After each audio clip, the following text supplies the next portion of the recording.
त्याच्यानुसार राज्यात महायुतीचा पिछाडी दिसते आपल्यामध्ये।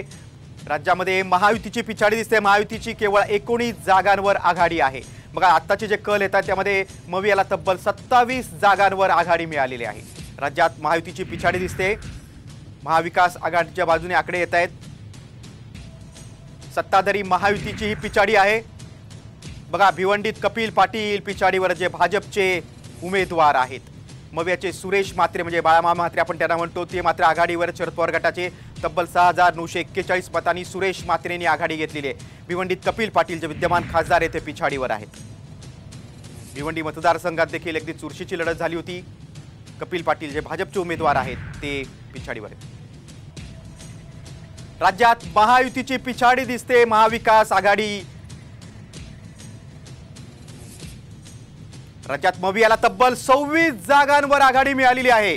अजित पवार गटाला मात्र एकाही जागेवर आघाडी घेता आली नाही।